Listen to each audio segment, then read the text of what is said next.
Hello guys, good morning. Welcome back po sa ating YouTube channel updates.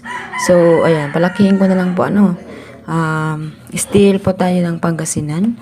So, nandito po ako ulit sa may hagdanan, nagbablog kasi nga doon po sa pesto ko sa labas, maingay. Magkamali pong yung radyo yung maingay, yung mga tao yung mga may ingay. So, meron pong mga nagmumurahan, yung mga ganun-ganun. Merong umiiyak na bata. So, minsan naririnda ako guys, kaya hindi ko minsan makapag-update. So, minsan naman dito sa bahay, yung anak ko naman yung mga may ingay. So, tulad po ngayon, umiiyak si baby. Kaya dito pa ako sa may hagdan, no. So, unahin ko po yung steel ng Pangasinan. Nabasa ko po sa aking comment section kahapon na upload ko. So, meron pong nagre-request ng Pangasinan. Ayan. So, balik tayo guys. Kaya minsan tinatamad ako mag-update talaga kasi kung masyado naman maingay, nakakapagkainit ng ulo guys. So, yung copyright kasi yung iniiwasan, 'di ba? So, mahirap ma-copyright kasi pag na-copyright guys, wala rin silbi yung ginagawa mong video. So, dapat malinis yung ginagawa mong video, boses mo lang yung naririnig dapat. Kasi pag meron pong iba na hindi naman talaga galing sa mismong editor natin, so nagiging copyright po siya. Okay, so unahin na po natin ang steel ng Pangasinan. I-update po natin. So, pitsa 4 ngayong araw. Ang lumabas kahapon ay 36-18, 37-12, at 21-15. So, yung 8 guys, binalik. And then yung 36, binalik. Diba? So, dala-dalawa yung ginawa nila. So, parang yung 12 din, parang dalawa rin yan kung titingnan mo. Kasi pareho lang din ang sumada yan, diba? 12, binaliktad nga lang. So, ngayon, 36, 18, sumada po yan ng 9. So, itry natin si 9. Baka ngayon siya ilabas si 9. Okay, so 9, 28 tayo guys kasi 8, 18, so baka 28. Sumada rin po dito yan sa GC 28. So, 9, 28. Si 15, gawin natin siyang 6. Tapos yung 12 at saka 21, gawin natin siyang 3. Diba? So, yan ang ating sumada. So, pwede rin po pala si 27 ilagay natin. So, hanggang 5 po ang ating sumada. 9, 28, 6, 3, 27. So, yan po ang ating sumada po dito sa steel ng Pangasinan. Ayan. So, tiwala lamang po kapag tayo po itataya. Huwag pong hayaan na iwanan agad yung numero. So, halimbawa, lumabas po yung isa, tapos kung tataya kayo ulit, iiwanan nyo na po yung isa. So, may chance po na hindi nyo yan tamaan. Kasi tingnan nyo naman yung numero is pabalik-balik man lang. So, pwede pong ibalik, pwede pong ibaba. Ganun po yung mga nangyayari sa steel po ng weteng. Minsan po wala na po silang ibang alam. Isang numero na lang yung halos pa ulit-ulitin nila ng labas. And then yung isa lang yung pinapalitan nila.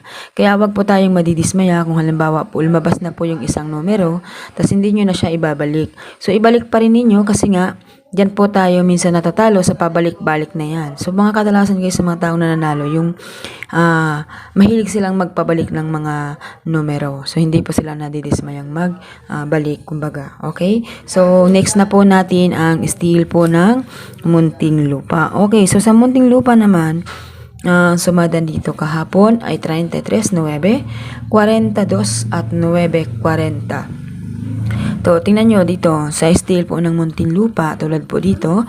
So, paulit-ulit po yung sumada po ng 40, kung mapapansin ninyo. 3 bisis pong binalik si 40. So, binaba, tulad po ng sabi ko sa inyo kanina, hindi po pwede na, porkit lumabas na, hindi nyo na siya pwedeng ibalik. So, pabalik-balik lamang. So, tulad din po ng 9, binalik lamang si 9. Yung 40 ay 3 bisis. So, yung 33 naman, binalik din, di ba?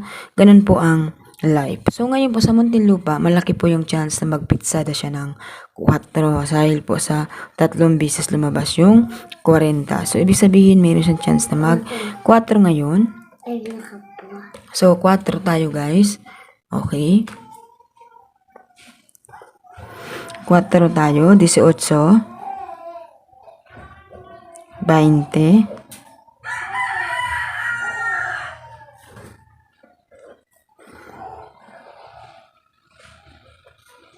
Okay, so yan ang ating sumada. So pwede siyang mag-4, 18, 20 at 36. So yan po ang ating sumada dito po sa steel ng Muntinlupa. Ayan. So huwag pong kalimutan ang mag-like sa ating pong video. So kung meron po kayong katanungan, mag-PM lamang po kayo sa akin, no? So, wag pong kalilimutan na kapag kayo po ay nanalo, so, baka naman bigyan nyo ng shares sa inyo pong tagapagsumada, di ba? Marami po kasi guys dyan mga nananalo, nakakalimutan naman po yung mga nagbibigay sa kanila ng blessings, di ba? Sabi nga niyan is share and share, di ba? Para lagi pong tuloy-tuloy yung swerte. Na wag pong makasarili, kumbaga. Dahil tulad ko ay nagsishare din ako ng kaalaman, diba? Nagsishare ako ng mga idea na pwede ninyong tayaan at hindi po ako basta-basta nagbibigay ng mga sumada na wala po sa inyo pong lugar. So nakikita nyo naman na bawat sumada ko or update ko is talagang lugar ninyo yung nakikita ninyo. No, hindi po ako basta-basta nagbibigay lang ng numero kung ano-ano lang nasa isip ko. Kasi mahirap po yung nagtsatsyamba-tsamba ka lang kasi nga minsan nga nagsusumada ka na is mali-mali pa. Paano pala kung taga-tsamba-tsamba ka lang? No. So, steel po tayo ng Bulacan. So, sa steel naman po guys ng Bulacan, kadalasan, mga nagpi-PM po sa akin. Hindi daw po nila natayaan yung ganito. Ito pong 36 na ito is nasa sumada ko yan nung nakaraan. So, wag po kasi ninyo guys iiwanan, no? So, tataya ka rin naman lang. Wag na po kayo magpalit ng numero. So, tiyagaan na lang po natin yung numero na binigay ko sa inyo. Kasi lalabas naman po yan. Hindi po pwedeng hindi. So, tuningin natin dito. So, 34, 33, 32. So, pwede pong mag-30 yuno. Dahil sa 22, di ba? So, pwede rin si 4. Pitsada po tayo. Dahil nag-2, 3. Pwede rin si 4. So, ilagay natin guys si 4. First ball natin ay 4. 31, 25,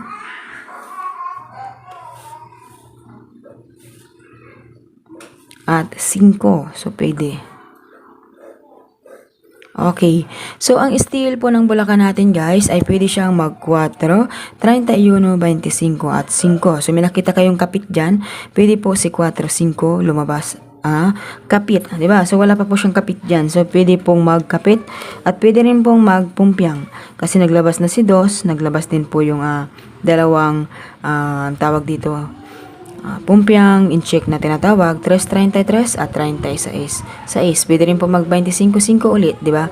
So, ang gawin natin, pwede po siya magpumpyang. Ano kaya ang pwede nilang ipumpyang? Pwede nilang ipumpyang ay, pwede pong mag-25, 25, 31, 31. So, ito po yung ipupumpyang ninyo, yung nakikita nyo dyan, yung nasa sumada ko. So, yan po yung ipumpyang ninyo. Huwag na po kayong lumayo. Okay? So, good luck. Okay, so next natin guys ay steel po tayo ng, Baguio. Okay, nakikita nyo ba? Okay, so Baguio tayo. Ang lumabas po kahapon ay 27, 33, 64 at 25, 9.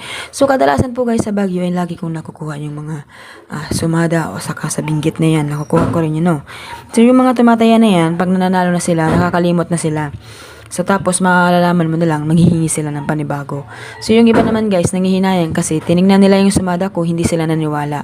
Yung iba naman, kontra sa mga sumada ko. Sinasabi nila na sana, mayaman na raw ako kasi nga, di ba, alam ko naman pala yung sumada. So, uunahan ko na po kayo, hindi po ako, perfect sa pagsumada dahil nga po tayo ay tao lamang. Tayo po ay nagbibigay lamang ng tips, idea, kung ano po yung pwede ninyong tayaan. Wala po ako sinasabi na once na nagsumada po tayo, yan na po yung lalabas, di ba?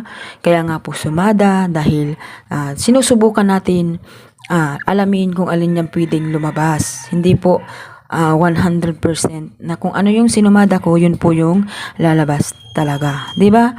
Tao lang po tayo, wala po tayong magic. Yun po yung sasabihin niyo sa sarili ninyo.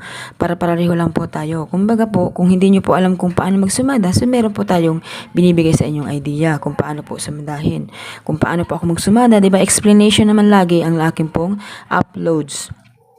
Wala po akong nilolokong tao at wala po akong pinapaasang tao. Okay? So, alam po yan ng mga taong nakasubaybay sa akin at palaging nag-aabang ng mga nagsusumada na yan. So, marami na rin pong mga natuto. So, alam na alam ko po yan, mga taong mga natuto na yan. Sa sarili nila po sila na magsumada, di ba? So, marami po tayong naturuan. Okay, so 27:33, 6:4 at 25:9. So, kung mapapansin ninyo, yung 36 at saka yung 16, sinumada lang po ng 25 at saka ng 9, di ba? So, 3 plus 6 is equals to 9. Itong 2 plus 5 is equals to 7. And 1 plus 6 is equals to 7. So, sumada 7 po ang lumabas dito. So, dito, itry natin si 7 kasi dalawang bisis po nagsumada ng 7. So, pwede po siyang mag-7 dito. So, tingnan nyo dito guys, no? 3 plus 2 is equals to 5, kaya nag-5. 3 plus 3 is equals to 6, kaya nag-6 kasi nag-33, hindi ba? So, ibig sabihin, 2 plus 5 is equals to 7. So, meron din pong chance na maglabas si 7. Okay. So, 7, 31. Okay. So, 31 tayo guys kasi nga 4, 13. So, pwede si 31. Nasa bilang din siya, no? So, 32, 33, so pwede si 31. And then, 34. 34 po, sumada rin niya ng 7. So, sumadahin natin guys si 36, 9, at 27. Ang nawawala ay si 18. So, yan po ang ating sumada dito po sa STL ng Baguio. So, good luck po sa inyong lahat guys and have a nice day. Huwag pong kalimutan si taga-sumada kapag kayo po ay nanalo.